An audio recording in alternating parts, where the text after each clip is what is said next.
How do you build a dynasty when your entire team turns over every 4 years? In 2007, Nick Saban took over Alabama football and faced an impossible challenge. Create sustained excellence in an environment where your best players leave just as they hit their prime. Most organizations struggle with talent retention. Nick Saban mastered talent renewal. Since 2007, Alabama has won 6 national championships, each one with completely different rosters. No player stays longer than 4 years, and for the most talented players in each recruiting cycle, their stays are even shorter. The talent pool constantly changes, yet the results remain the same. Championship level performance year after year. What Saban discovered wasn't just about football. It was about creating systems that transcend individual talent. Welcome to the highest level. I'm Coach Evan, and I study what separates legendary leaders from everyone else. Today, we're breaking down Nick Saban's leadership model, the process and the systematic approach to sustained excellence that works regardless of personnel changes. By the end of this case study, you'll have 5 proven leadership principles that create consistent results in high turnover environments, whether you're leading a tech startup or a Fortune 500 company. Let's dive in. First, let's understand the magnitude of what Saban has achieved. 7 national championships across 3 decades, 6 at Alabama and 1 at LSU. But here's what makes this relatable for business leaders. He's consistently achieved extraordinary results through constant personnel change. In college football, players have 4 years of eligibility. Every recruiting class represents 25% of your workforce turning over annually. Imagine running a company where your entire team is replaced every 4 years, yet you're expected to maintain market leadership. That was exactly Saban's challenge. And unlike our previous case studies where coaches had relatively stable rosters, Saban had to rebuild excellence continuously while competing against programs that were trying to replicate his success. This isn't just about sports. This is the reality of modern business. High turnover, constant change, global competition. How do you create systems that produce consistent results regardless of who's executing them? Saban solved this through what he calls the process, a systematic approach to leadership excellence that we can break down into 5 core principles. The Nick Saban leadership model. Principle 1. Process over outcomes. Here's Saban's revolutionary insight. You can't control outcomes, but you can control the processes that create outcomes. Most leaders obsess over results. Saban obsessed over the daily behaviors that generate those results. Here's the story that shows this in action. After losing to Texas A&M in 2012, a devastating upset that ended Alabama's championship hopes for that season, Saban's response was classic process thinking. Instead of emotional reactions or blame, he told his team, "We don't ever talk about winning. We talk about being a champion. I always think who you are is more important than what you do." But here's the key insight. Saban breaks down being a champion into daily controllable actions. He tells his players, success is not a continuum. It is just a moment. As soon as you put that trophy down, you have new challenges. The process means asking 3 questions every day. What are your goals? What do you hope to accomplish? And how is your behavior now helping you accomplish these goals? Saban's philosophy is surgical. My focus is on improvement. One game does not define success. It's about consistency and performance. Now, why does this matter for your leadership? Most leaders get distracted by quarterly numbers, or competitor moves, or market fluctuations, things they can't directly control. The tactical takeaway: align your actions with your goals. Identify the daily behaviors that drive long-term success, then manage those behaviors relentlessly. Let outcomes be the natural result of process excellence. This is exactly what I see missing in most organizations. Leaders who react to results instead of refining the systems that create the results. Saban understood that consistent execution of the right processes makes outcomes predictable. The key takeaway here: controlling the process leads to predictable outcomes. Principle 2: systematic talent development. While other programs rely on recruiting rankings, Saban built the most comprehensive talent evaluation and development system in all of sports. He doesn't just find talent, he systematically multiplied it. Here's how it works. Saban's recruiting system evaluates prospects on 7 critical factors: physical ability, intelligence, attitude, character, academics, injury history, and lastly, what Saban calls want to. But here's the key: every evaluation must be evidence-based, not opinion-based. His coaches can't come in and just say, this player is a hard worker. They need specific examples. How many extra hours does he spend in the film room? How does he respond to hard coaching? What do his teachers say about his classroom behavior? But recruitment is only the beginning. Saban said, we try to develop leadership in our players, not just anoint them when they come in as a leader. By creating this awareness of what leadership takes and how to be a leader. The development system is methodical. Every player gets evaluated constantly on execution, consistency, and leadership. They track not just the performance metrics, but character development and team contribution. The result? Alabama consistently develops NFL caliber players from 3-star recruits, while 5-star recruits from other programs underperform. Now, why does this matter for your leadership?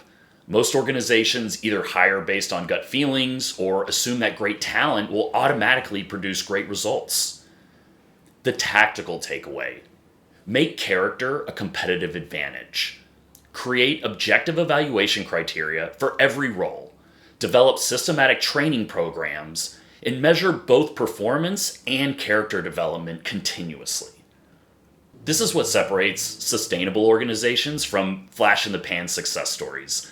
The discipline to evaluate, develop, and multiply talent rather than just acquire it.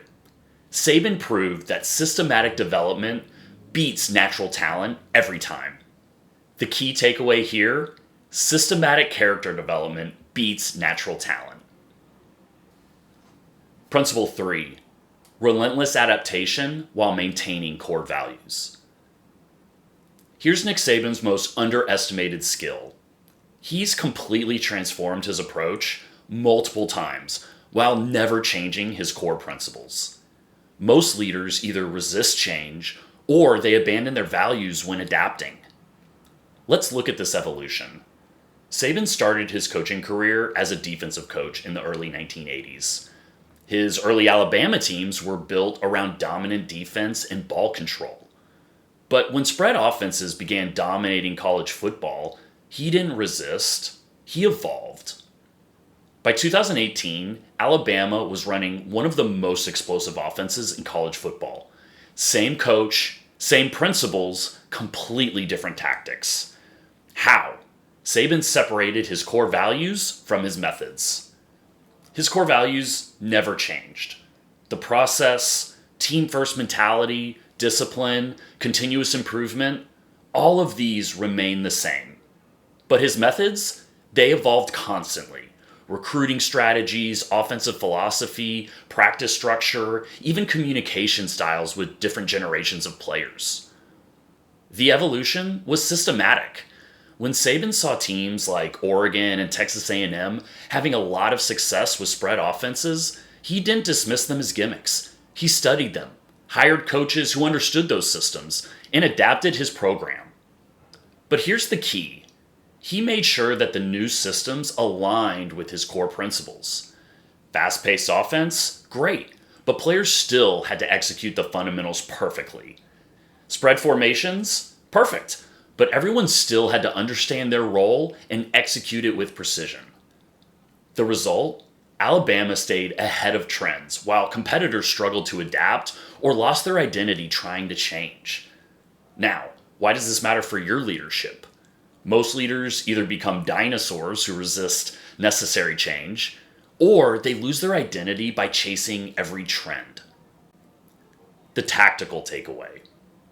Separate your core values from your methods. Evolution in tactics, while maintaining your leadership principles, creates sustainable competitive advantage. This is what I see in the most successful long-term leaders. They understand that their principles are permanent, but their practices must evolve.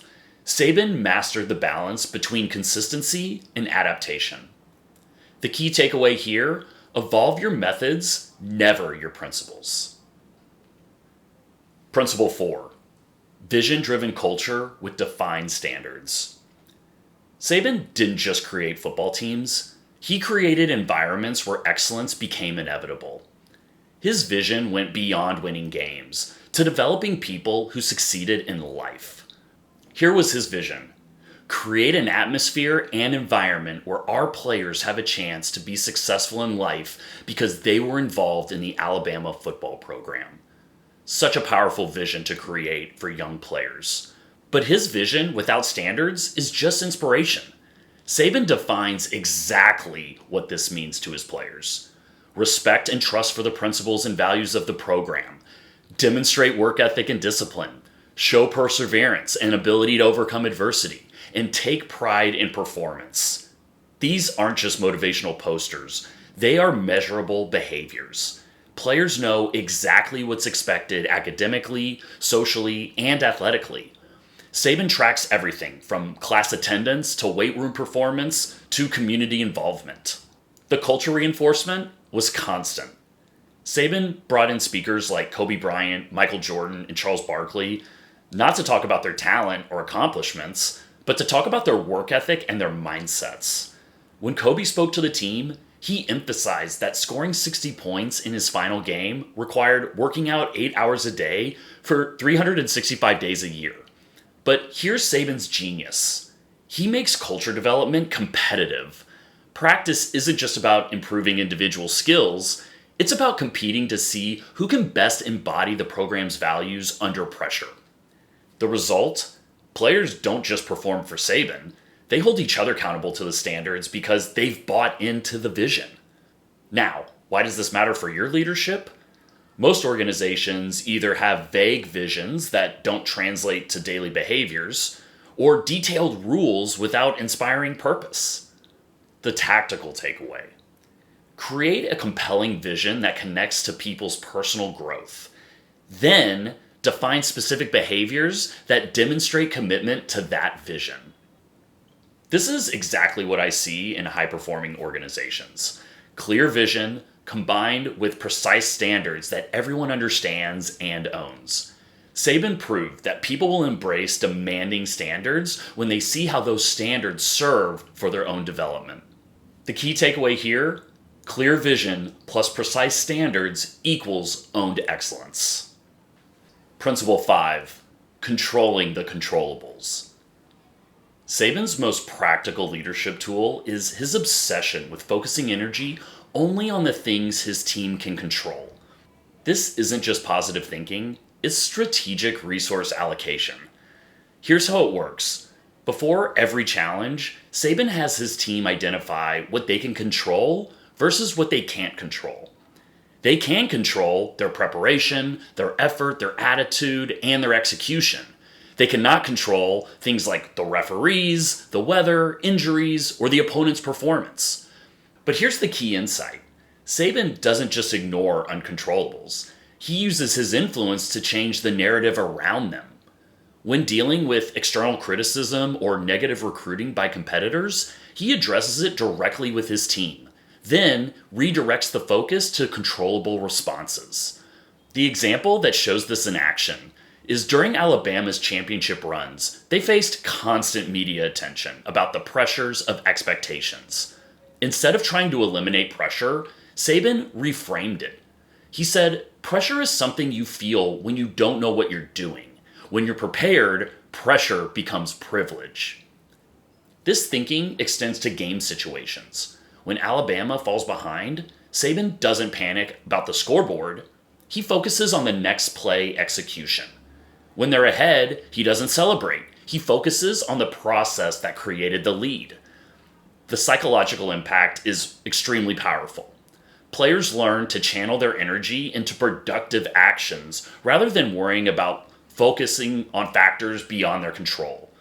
This creates what Saban calls competitive confidence, the belief that superior preparation and execution will produce the right outcomes. The result? Alabama players perform with unusual composure in high-pressure situations because they've been trained to focus only on the controllable factors. Now, why does this matter for your leadership? Most leaders waste massive amounts of emotional and mental energy worrying about competitors, market conditions, or external criticism. The tactical takeaway: control what you can control and ignore the noise. Train your team to identify controllables in every situation. Then invest all improvement energy in those areas. Use influence to manage uncontrollables without being controlled by them. This is what separates resilient organizations from those that crumble under pressure. The discipline to focus resources on factors they can actually impact. Saban understood that control of energy creates control of outcomes. The key takeaway here: focus energy on controllables, influence the uncontrollables. Now here's how all these principles work together in practice. Look at Alabama's 2020 championship season during COVID. This is the Nick Saban leadership model firing on all cylinders under unprecedented challenges. You had process over outcomes. When the season was uncertain and schedules constantly changed, Saban focused his team on daily preparation and the routines they could control, not speculation about playoff scenarios. You had systematic talent development. Despite limited recruiting visits, Alabama identified and developed players using their systematic evaluation criteria, resulting in multiple NFL draft picks. You had adaptation and core values. Saban adjusted practice schedules, implemented new health protocols, and modified game plans for COVID restrictions, while maintaining his core principles of discipline and team-first mentality. You had the vision-driven culture. The team's vision of finishing what we started gave meaning to the uncertainty and sacrifice required during the pandemic season. And lastly, you had controlling controllables. When other programs struggled with COVID disruptions, Alabama focused on what they could control: preparation, health protocols, and execution, rather than complaining about their circumstances. Notice the integration. The process created daily structure during chaos. Talent development systems continued despite restrictions. Adaptation kept them competitive while values kept them unified. Vision provided purpose through a difficult time. And controllable focus eliminated distraction. This is the difference between good leaders and legendary leaders. They create systems where every principle reinforces every other principle, especially under pressure. In your organization, this could look like having process-driven daily behaviors, systematic talent evaluation and development, the evolution of methods while maintaining your values, creating a compelling vision with defined standards, and a laser focus on the controllable factors that drive results. So there you have it. Nick Saban's leadership model, broken down into 5 systematic principles. You have process over outcomes, systematic talent development, adaptation while maintaining core values, vision-driven culture, and controlling the controllables. The bottom line: Saban didn't just build championship teams, he built championship systems. He proved that sustainable excellence comes from processes that transcend individual talent, creating organizations that maintain elite performance through constant personnel changes. Now here's your homework for this week. Pick one of these principles and systemize it within your organization. If you're struggling with consistency, start with the process. If talent development is your challenge, focus on systematic evaluation and growth. And if you found this valuable, subscribe for more championship leadership case studies. Next week, we're breaking down Bill Walsh and how he revolutionized leadership through innovation under pressure and built systems that outlast any individual leader. And if you're a business leader who wants to implement these systematic approaches to sustained excellence like Saban did, Check out the link in the description. I work with executives who want to build organizations that maintain championship performance regardless of personnel changes. Until next time, lead like a legend.